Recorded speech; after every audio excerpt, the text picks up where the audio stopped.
ऐसे ही हज़रत नबी करीम सल्लल्लाहु अलैहि वसल्लम ने टोपी पहनी है,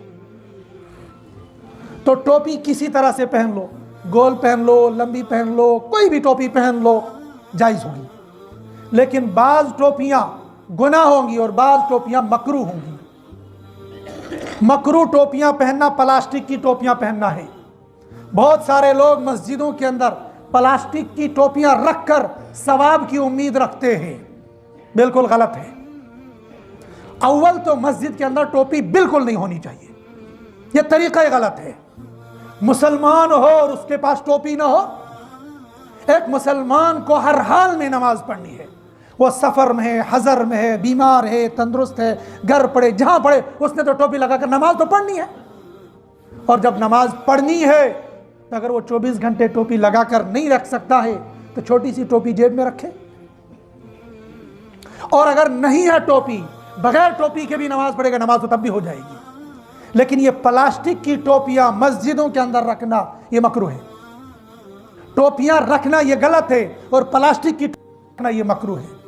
प्लास्टिक की टोपी पहननी नहीं चाहिए। हमारी मस्जिद के अंदर भी रखी है, लेकिन करेंगे क्या?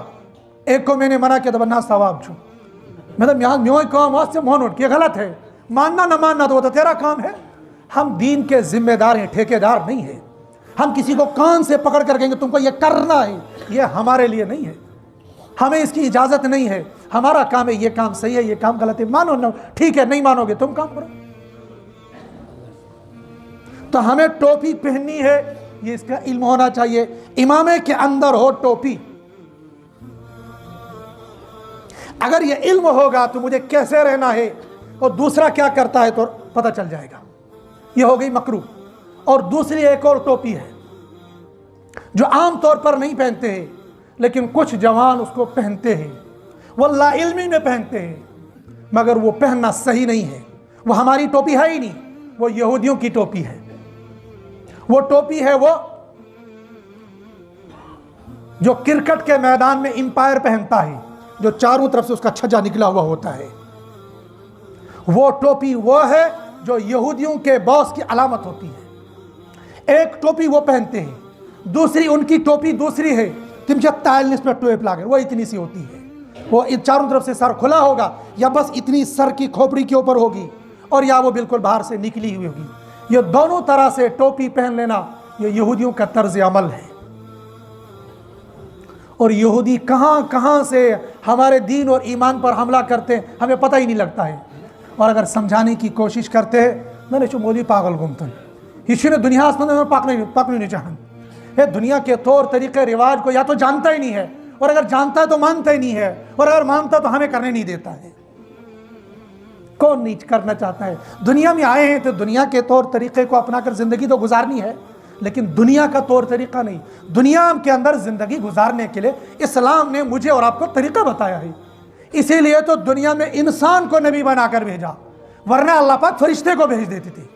हज़रत जिब्रील अलैहिस्सलातु वस्सलाम को भेज देते, वो बता देते और चले जाते ना। हज़रत नबी करीम सल्लल्लाहु अलैहि वसल्लम को भेजा।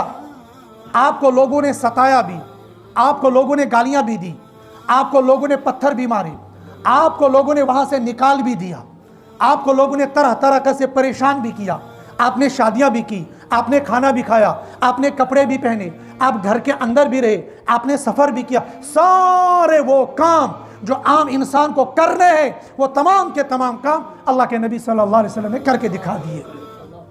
इसलिए मुझे और आपको ज़िंदगी गुजारने के लिए हर तरीक़ा मयस्सर है, शर्त है कि हम उस तरीक़े को फॉलो करने वाले बन जाएं। अगर किसी भी तरीके से हम यहूदियों की इत्तिबा कर रहे हैं तो अल्लाह ने फरमाया इन्नका इज़ल लमिनज़्ज़ालिमीन, तब तुम लोग जालिम होंगे। तो जो जालिम होगा, जो हुकूमत का नाफरमान होगा, हुकूमत उसको इनाम नहीं देगी, उसको काली कोठड़ी देगी, उसको जेल की सलाखों के पीछे डाल देगी, और 4 बाई 4 कमरे के अंदर रखेंगे। न खड़ा रह सकता है, ऊपर से भी छोटा, दाएं से भी छोटा, बाएं से भी छोटा, वो खड़ा भी नहीं रह सकता, वो लेट भी नहीं सकता। तंग जिंदगी का खजाना है, उसे दो बंद कहते हैं।